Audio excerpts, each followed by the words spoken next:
नमस्ते प्यारे बच्चों। हिंदी प्रथम भाषा कुमार भारती के 2 संस्मरण में पहला संस्मरण है हंस और आदमी भाग 2 के इस वीडियो में मैं आप सभी का स्वागत करती हूँ। प्यारे बच्चों, पिछले वीडियो में हमने ये देखा कि किस तरह से लेखक बचपन में अपने छत पे जाता है और हंसों को लयात्मक गति से उड़ते हुए देखता है और लेखक को अंग्रेजी के वी अक्षर के आकार में वो उड़ते हुए प्रतीत हो रहे हैं। लेखक को हंसों को उड़ते हुए देखकर मन में ऐसा आभास हो रहा है जैसे कुछ सिपाही सफेद पोशाक में आसमान में तैरते हुए जा रहे हैं। उन हंसों को देखकर लेखक के मन में बहुत सारे सवाल उठ रहे हैं और उसके बाद सारे सवालों को लेखक अपने माँ के सामने रखता है और माँ हर सवालों का बहुत सुंदर जवाब देती है। लेखक पूछता है कि इनका नेता कौन है, इनका दिशा निर्देशक कौन है, इनको कौन बताया कि इसी तरह इनको उड़ना है। ऐसे बहुत सारे सवाल लेखक करता है। माँ बताती है कि इनका नेता सबसे आगे होता है, वो हवा को काटते हुए आगे बढ़ता है और पीछे वालों को रास्ता देता है, अर्थात हंसों में सहयोग की भावना बहुत है।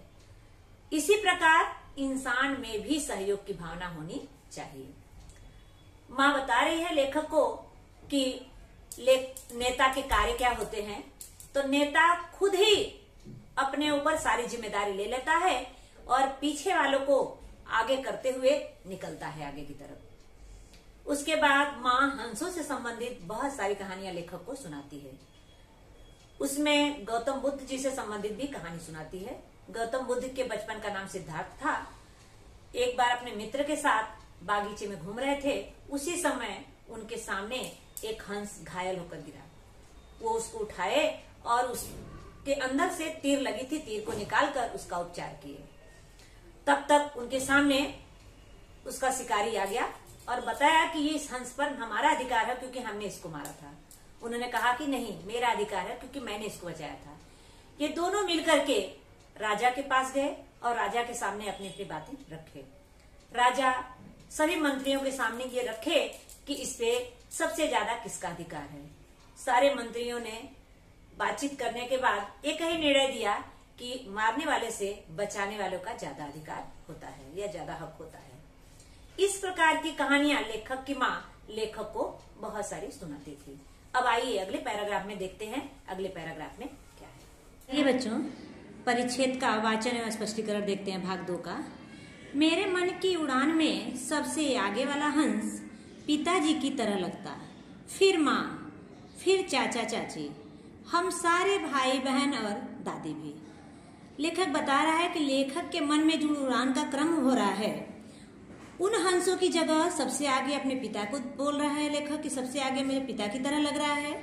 उसके बाद माँ, उसके बाद चाचा चाची, उसके बाद लेखक बता रहा है हम मैं और मेरे सारे भाई बहन। अब यहाँ पे देखिए, मन की उड़ान यहाँ पे किया है, संबंध सूचक कारक है यहाँ पे, उड़ान में अधिकरण कारक। उसके बाद अब देखिए यहाँ पे चाचा चाची, चाचा और चाची कौन सा समास? द्वंद्व समास। हम सारे भाई बहन, हम यहाँ पे आ गया सर्वनाम, और भाई बहन, भाई और बहन यहाँ पर भी कौन सा समास हो गया? द्वंद्व समास। दादी तो बूढ़ी हो गई। अब दादी तो बूढ़ी हो गई है, दादी तो बूढ़ी हो गई है, ये कौन सा काल है? पूर्ण वर्तमान काल है। अब इसको अगर परिवर्तित करना है सामान्य भविष्य काल में तो दादी बूढ़ी हो जाएगी। अगर परिवर्तित करना है सामान्य भूतकाल में तो दादी तो बूढ़ी हो गई। अब परिवर्तित करना है अगर अपूर्ण वर्तमान काल में तो दादी बूढ़ी हो रही है। इस प्रकार काल परिवर्तन होगा आपका। कोई बात नहीं, लेखक बता रहा है कोई बात नहीं, पिताजी के मजबूत पंख सबके लिए रास्ता बनाते चलेंगे।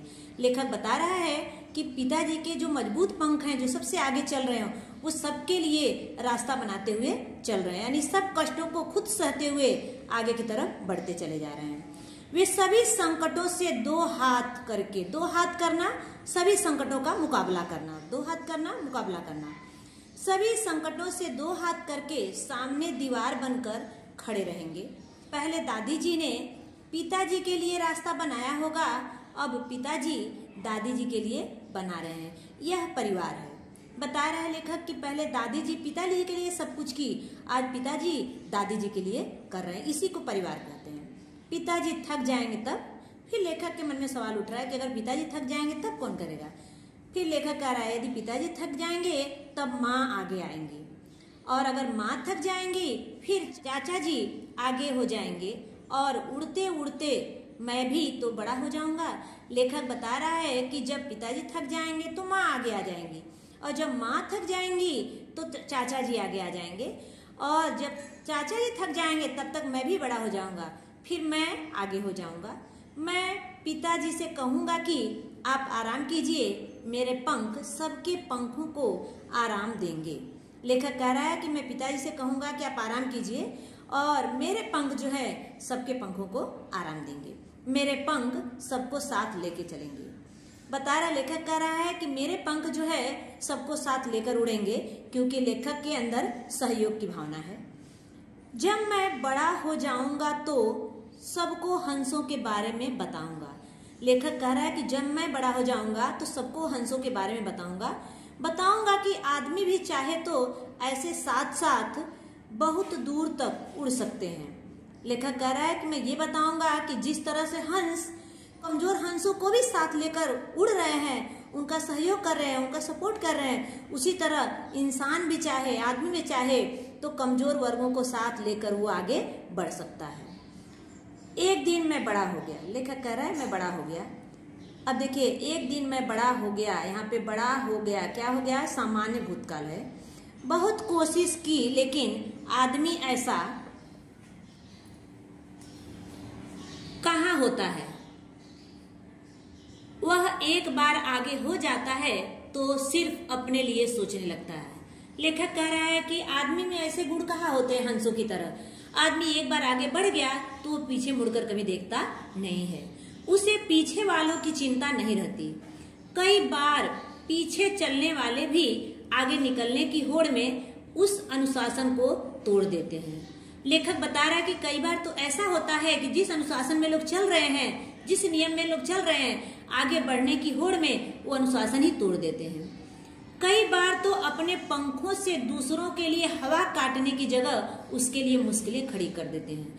लेखक कह रहा है कि कई बार तो ऐसा होता है, कुछ तो अनुशासन ही तोड़ते हैं और कुछ तो ऐसे होते हैं जो हवा काटने यानी सहारा देने की जगह, उनका सहयोग करने की जगह उनके लिए मुश्किलें खड़ी कर देते हैं। इस प्रकार के लोग भी होते हैं इंसानों में। माँ तो कहती थी कि भगवान के बनाए सभी जीवों में आदमी सबसे बुद्धिमान होता है। लेखक कह रहा है कि माँ मुझे बचपन में बताती थी कि भगवान ने जितने जीवों को बनाया है उसमें सबसे बुद्धिमान आदमी है। लेखक कह रहा है लेकिन मुझे तो हंस बुद्धिमान लगते हैं। लेखक कह रहा है लेकिन मैं जब देख रहा हूँ तो मुझे तो लग रहा है हंस इंसानों से ज्यादा बुद्धिमान लगते हैं, सबको साथ लेकर उड़ते हैं। लेखक बता रहा है कि जो कमजोर हंस होते हैं उनको भी ये साथ लेकर के उड़ते हैं। एक दिन में 10 घंटे उड़ते हैं। और लेखक बता रहा है कि एक दिन में वो 10 घंटे अपनी उड़ान भर सकते हैं। हजारों मील उड़ते हैं, कह रहा है कि हजारों मील उड़ते हैं। सबसे कमजोर, अब यहाँ देखिए कमजोर आया है, कम है जोर जिसमें वह, कौन सा समास है, बहुब्रीहि समास। कम है जोर जिसमें वह, बहुब्रीहि समास। हंस भी उनके साथ उड़ लेता है। कह रहे हैं कि सबसे कमजोर हंस भी उनके साथ उड़ लेता है। जो मजबूत हंस होते हैं वो कमजोर हंसों को भी लेकर आगे बढ़ते हैं। आदमी ऐसा कहाँ करता है। देखिए यहाँ पे प्रश्नवाचक चिन्ह, विराम चिन्ह में एक प्रकार है प्रश्नवाचक। बता रहे हैं आदमी ऐसा नहीं करता है। अब माँ नहीं है। लेखक बता रहा है अब तो माँ है ही नहीं मेरी, होती तो पूछता माँ इन हंसों को रिश्तों का पाठ किसने पढ़ाया। लेखक के मन में प्रश्न उठ रहा है कि यदि माँ होती तो मैं पूछता कि इन हंसों को इतने अच्छे रिश्तों का पाठ किसने पढ़ाया। आइए बच्चों कठिन शब्दों के अर्थ देख लेते हैं। शब्दार्थ,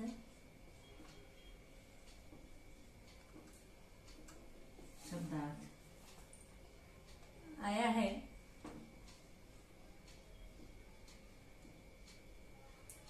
मजबूत, मजबूत, मजबूत का क्या होगा आपका ताकतवर, इसलिए कि मान लीजिए समानार्थी शब्द आ गया कि गद्यांश से समानार्थी शब्द लिखो तो आपको समझ में आएगा। ताकतवर, संकट, संकट का विपदा भी होगा और दुख भी होगा, विपदा या दुख। फिर परिवार, परिवार, कुटुंब, परिवार, कुटुंब। अगला है आपका होड़, होड़, होड़, प्रतिस्पर्धा, होड़, प्रतिस्पर्धा। अगला आपका मुश्किल, मुश्किल, कठिनाई, मुश्किल, कठिनाई। अगला है आपका पंख, पंख का पर भी होता है, पर। अगला है रास्ता, रास्ता का पथ भी होगा, मार्ग भी होगा। अगर पर्यायवाची आ जाएगा तो पथ, मार्ग, पथ। अगला है मेहनत, मेहनत, मेहनत का परिश्रम, मेहनत का परिश्रम। अगला है अधिक, देखो अधिक आया है, मान लो ज्यादा का अगर आ गया समानार्थी लिखो गद्यांश में से तो क्या होगा ज्यादा का समानार्थी? अधिक। आइए बच्चों, हंस और आदमी भाग 2 के परिच्छेद का हम लोग आकलन कृति देखते हैं। आकलन कृति में है कृति 1, आकृति पूर्ण कीजिए। आकृति पूर्ण कीजिए। लेखक के मन की उड़ान में उड़ने वालों का क्रम। लेखक के मन की उड़ान में उड़ने वालों का क्रम। लेखक के मन में जो क्रम बन रहा है वो किस क्रम से बन रहा है? तो देखिए, लेखक के मन में सबसे पहले बन रहा है कि सबसे पहले पिताजी का हंस, सबसे पहले पिताजी का, यानी सबसे आगे जो हंस उड़ रहा है वो पिताजी के रूप में लेखक देख रहा है। उसके बाद फिर माताजी का हंस, जब पिताजी थक जाएंगे तब माताजी उसके बाद आ जाएंगी। इसके बाद चाचा चाची तथा दादी का हंस, और अंत में लेखक तथा उसके भाई बहनों के हंस। अंत में लेखक तथा उसके भाई बहनों के हंस। तब तक लेखक भी बड़ा हो जाएगा। लेखक के मन की उड़ान में उड़ने वालों का क्रम इस प्रकार था। दूसरा है, ऐसे 2 प्रश्न तैयार कीजिए जिनके उत्तर निम्नलिखित शब्द हों। ऐसे आपको 2 प्रश्न तैयार करना है जिनके उत्तर में ये शब्द आए। तो देखिए, मैं प्रश्न बनाई, हमें नियमित रहने के लिए क्या आवश्यक है? हमें नियमित रहने के लिए क्या आवश्यक है? हमारे जीवन में अनुशासन का होना बहुत जरूरी है, इसलिए अनुशासन आवश्यक है। हमें नियमित रहने के लिए क्या आवश्यक है? अनुशासन आवश्यक है। लेखक को आदमी की तुलना में हंस क्या लगते हैं? लेखक को उनकी माँ बता रही थी कि सभी प्राणियों में, जितने भी भगवान ने प्राणी बनाए हैं, सभी प्राणियों में मानव सबसे बुद्धिमान है, लेखक की माँ के अनुसार। लेकिन लेखक जब हंसों को उड़ते हुए देखते हैं तो लेखक को आदमी की तुलना में हंस क्या लगते हैं? तो क्या लगते हैं? ज्यादा बुद्धिमान लगते हैं। क्या लगते हैं? ज्यादा बुद्धिमान लगते हैं। अगला है, आकृति पूर्ण कीजिए। लेखक को हंसों के बुद्धिमान लगने का कारण। लेखक को हंसों के बुद्धिमान लगने का कारण, लेखक को हंस क्यों बुद्धिमान लगते हैं, इसका क्या कारण है? तो देखिए, बहुत सारे पॉइंट है, इसमें 4 पॉइंट लिखना है आपको। सबको साथ लेकर चलते हैं, सबको साथ लेकर चलते हैं। दूसरा, एक दिन में 10 घंटे उड़ते हैं, एक दिन में 10 घंटे उड़ते हैं। तीसरा, सहयोग के कारण कमजोर हंस भी साथ उड़ लेते हैं, सहयोग के कारण कमजोर हंस भी साथ उड़ लेते हैं। और अगला है, हजारों मील उड़ते हैं। ये इसमें आपको 4 पॉइंट लिखना रहेगा। 4 पॉइंट होगा आपका 2 नंबर का। यहाँ भी देखिए 4 पॉइंट दिया है 2 नंबर का। अगर 2 भी लिखोगे तो 1 नंबर आपको मिल जाएगा, चारों सही होगा तो 2 नंबर आपको मिल जाएगा। अगला है शब्द संपदा। अब इसमें देखिए है निम्नलिखित शब्द समूहों के लिए एक एक शब्द लिखिए। तो पहला आपको समूह है शिकार करने वाला। शिकार करने वाले को एक शब्द में क्या लिखेंगे? शिकार करने वाला। शिकार करने वाले को एक शब्द में क्या लिखेंगे? शिकारी। क्या लिखेंगे? शिकारी। अगला है आपका जिनके आने की तिथि का पता न हो। जिनके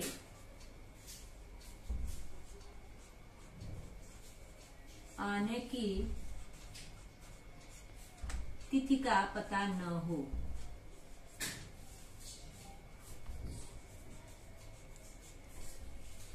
जिनके आने की तिथि का पता न हो उन्हें एक शब्द में क्या कहेंगे? अतिथि। अगला है मूर्ति की पूजा करने वाला। मूर्ति की पूजा करने वाला तो क्या कहेंगे? मूर्ति पूजक।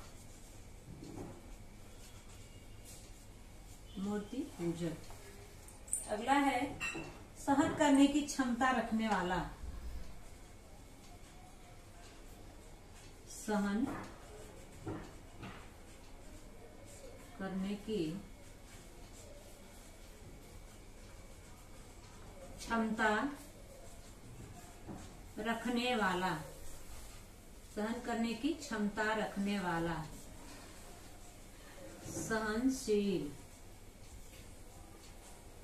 सहनशील। सहनशील। अब है लिंग बदलिए। लिंग बदलिए। आदमी का औरत। आदमी का आदमी क्या है? पुल्लिंग है तो औरत स्त्रीलिंग। हंस, हंसिनी। हंस, हंसिनी। लेखक, लेखक। लेखिका। नायक, नायिका। आइए बच्चों इस परिच्छेद से संबंधित व्याकरण देखते हैं।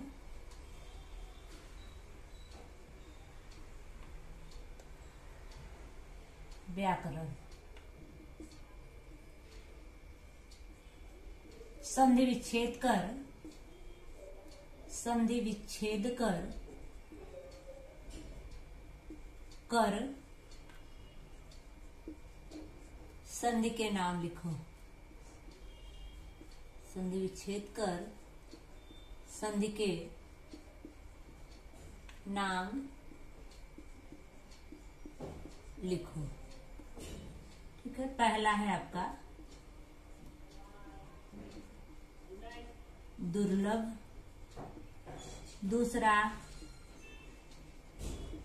महात्मा। तीसरा अनासक्त।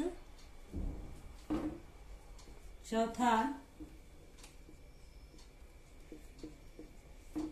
संतोष। पांचवा